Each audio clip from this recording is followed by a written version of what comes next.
Speaker గారు కొద్దిగా హౌస్ని ఆర్డర్ పెట్టండి. ఆర్డర్ పెట్టిన తర్వాత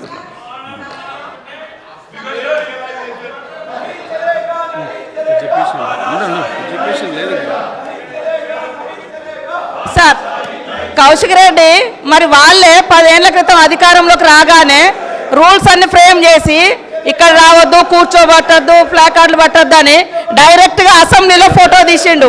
మరి ఇది వర్తించదా మీకు? అదేవిధంగా ముఖ్యమంత్రి గారు వాళ్ళ పేర్లు తీయలే, వెనుక అన్నారు.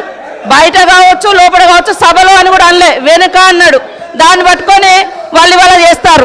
ఇదే మహిళా గవర్నర్ను మరి ఆయన మన ఎమ్మెల్సీ విషయంలో ఘోరంగా బూతులు మాట్లాడేటప్పుడు ఈ నాయకులు ఎందుకు క్షమాపణ చెప్పలేదు? ఎందుకు మాట్లాడలే? ఢిల్లీ దాకా పోయి కమిషన్ ముందట అటెండ్ అయ్యి వచ్చిండు. ఒక మహిళా గవర్నర్ను మాట్లాడితే మరి ఈ నాయకులు ఎవరు మాట్లాడలేదు ఆ రోజు. ఎటుపోయింది? నన్ను కూడా మొన్న పట్టుకొని సమాచార లోపం అనలేదు, నాలెడ్జ్ లే అన్నారు. క్షమాపణ చెప్పిండు అధ్యక్ష. వాళ్ళకొక తీరు, మాకొక తీరా? అంటే ఏంటిది ఇది? వాళ్ళు ఇష్టం వచ్చినట్టు చేయవచ్చు. ఒక్కరోజన్నా గేట్లకి దాటి రానిచ్చిరా మమ్మల్ని? చప్పట్లు కొట్టున్నారు, రోడ్ల మీద ఆట ఆడుతున్నారు. ఈ అసెంబ్లీ ఇష్టం ఉన్నట్టు చేస్తారు. వీళ్ళ దురహంకారం చూసే ప్రజలు ఇళ్ళ కూర్చోబెట్టారు, అయినా బుద్ధి రాలే. Discussion is over. Reply by the Deputy CM. అధ్యక్ష, ఇందిరమ్మ రాజ్యం వచ్చింది,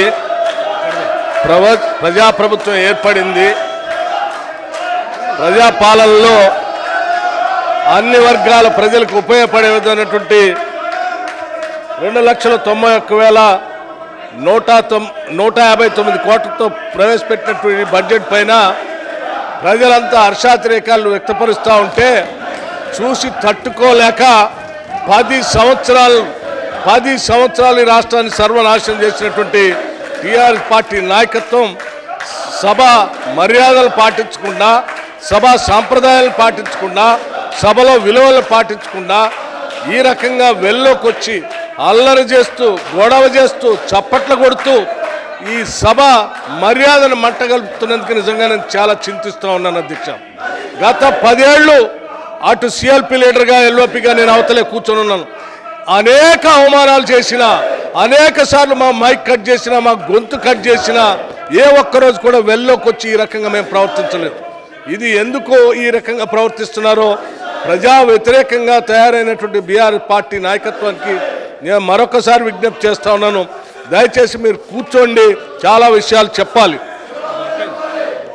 దయచేసి పోయి కూర్చోవాల్సి నేను విజ్ఞప్తి చేస్తూ ఉన్నాను.